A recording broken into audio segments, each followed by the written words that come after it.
बिस्मिल्लाहिर्रहमानिर्रहीम। आज जो हमारा टॉपिक है 9th क्लास केमिस्ट्री का चैप्टर नंबर 4 है, स्ट्रक्चर ऑफ एटम।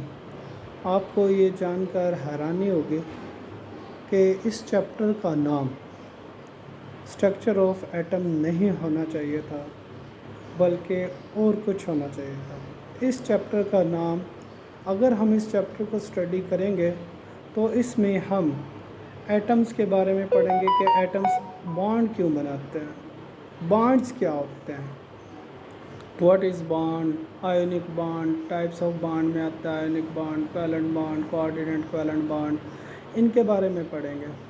लेकिन इस चैप्टर का नाम स्ट्रक्चर ऑफ एटम रखा गया।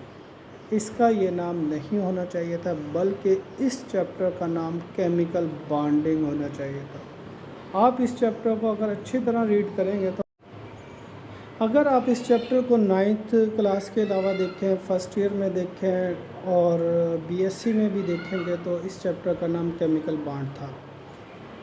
और अगर ओल्ड बुक में भी चले जाएं तो इस चैप्टर का नाम आपको केमिकल बॉन्ड ही मिलेगा, क्योंकि हम इसमें केमिकल बॉन्ड्स और इसकी टाइप्स के बारे में डिस्कस करते हैं। इस चैप्टर में हम किसी भी एटम के स्ट्रक्चर्स के बारे में डिस्कस नहीं करते, इसलिए 9th क्लास का इस चैप्टर का नाम गलत है कि इसका नाम स्ट्रक्चर ऑफ एटम नहीं होना चाहिए था, बल्कि क्या होना चाहिए था, केमिकल बॉन्ड होना चाहिए था। आइए अब हमें अपने असल टॉपिक के बारे में पर आते हैं। हमारा सबसे पहला आज का टॉपिक है why do atom form chemical bonds. Atoms chemical bonds क्यों बनाते हैं। हमारा टॉपिक है why do atoms form chemical bonds. हर चीज़ दुनिया की अपने आप को स्टेबल करना चाहती है।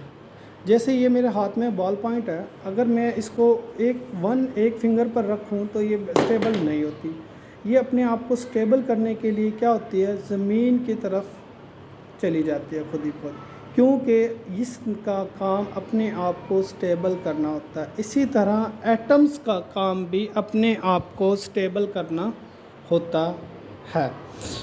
It is a universal rule that everything in this world tends to become more stable. कायनात का ये असूल है कि हर चीज़ अपने आप को स्टेबल करना चाहती है। Atom achieve stability by electronic configuration. Atom अपने आप को स्टेबल करने के लिए इलेक्ट्रॉनिक कन्फिग्रेशन हासिल करते हैं। वो भी किस एटम की एटम इलेक्ट्रॉनिक कन्फिग्रेशन हासिल करेगा अपने आप को स्टेबल करने के लिए, नोबल गैसेस के। नोबल गैसेस क्या होते हैं, आपके लेवल तक 9th क्लास तक, फर्स्ट ईयर और सेकंड ईयर तक भी तकरीबन इनको इनर्ट गैसेस ही समझा जाता है, लेकिन ये इनर्ट गैसेस नहीं है, बल्कि ये इनमें से कुछ गैसेस हैं जो एक दूसरे के साथ रिएक्ट कर सकती हैं कुछ गैसेस के साथ, लेकिन आपका लेवल ये है कि नोबल गैसेस रिएक्ट नहीं करते। लेकिन इसलिए एटम अपने आप को स्टेबल करने के लिए नोबल गैसेस की इलेक्ट्रॉनिक कन्फिग्रेशन हासिल करता है। नोबल गैसेस क्या होते हैं, इनके ऑक्टेट में 2 इलेक्ट्रॉन होते हैं लास्ट में, या 8 इलेक्ट्रॉन होते हैं। अगर किसी एटम के आखिर में वैलेंस शेल में 2 इलेक्ट्रॉन होंगे या 8 इलेक्ट्रॉन होंगे तो उस एटम को स्टेबल तस्वर किया जाएगा। जैसे फॉर एग्जांपल NS2 लिखा हुआ है हमारी बुक पे, NSP6 भी लिखा हुआ है, तो इसका मतलब है 2 और 6। तो इसके लास्ट में वैलेंस शेल में 8 इलेक्ट्रॉन मौजूद हैं। हैविंग 2 और 8 electrons in the valence shell is sign of stability. वो एटम जिनके वैलेंस शेल में 2 या 8 इलेक्ट्रॉन होंगे तो इसका मतलब है उन्होंने नोबल गैस की इलेक्ट्रॉनिक कन्फिग्रेशन हासिल कर ली है और वो स्टेबल है। उसके बाद हमारे पास एक और शॉर्ट क्वेश्चन आता है इसी पैराग्राफ में, why do atom forms chemical bond है, उसमें ही तो एक डॉपलेट रूल और ऑक्टेट रूल। ये इम्तिहानी लिहाज से, शॉर्ट क्वेश्चन के लिहाज से बहुत ज़्यादा इंपॉर्टेंट है। वो ये सवाल भी पूछता है कि differentiate between duplet rule and octet rule, यानी डॉपलेट रूल और ऑक्टेट रूल में क्या फ़र्क है। डॉपलेट का मतलब होता है 2, डॉपलेट का मतलब 2, और ऑक्टेट का मतलब 8 इलेक्ट्रॉन्स। यानी जब ऑक्टेट होगा तो उसके वैलेंस शेल में 8 इलेक्ट्रॉन होंगे, और जब डॉपलेट होगा तो उसके वैलेंस शेल में 2 इलेक्ट्रॉन होंगे। Attaining of 2 electrons in the valence shell is called duplet. अगर पेपर में ये वाला सवाल नहीं आता तो differentiate between duplet rule and octet rule, तो इस तरह भी आ सकता है कि define duplet rule, what is duplet rule, what is octet rule, या डिफाइन ऑक्टेट रूल, या what do you know about duplet rule and octet rule. इस तरह भी सवाल पूछ सकता है। तो डॉपलेट रूल की डेफिनेशन देखते हैं। तो attaining of 2 electrons in the valence shell is called duplet rule. For example helium, noble gas ऐसे एटम जिनके वैलेंस शेल में 2 इलेक्ट्रॉन होंगे तो वो हीलियम की इलेक्ट्रॉनिक कन्फिग्रेशन हासिल करेंगे, क्योंकि हीलियम के लास्ट में 2 इलेक्ट्रॉन्स हैं। Attaining of 8 electrons in the valence shell is called octet rule.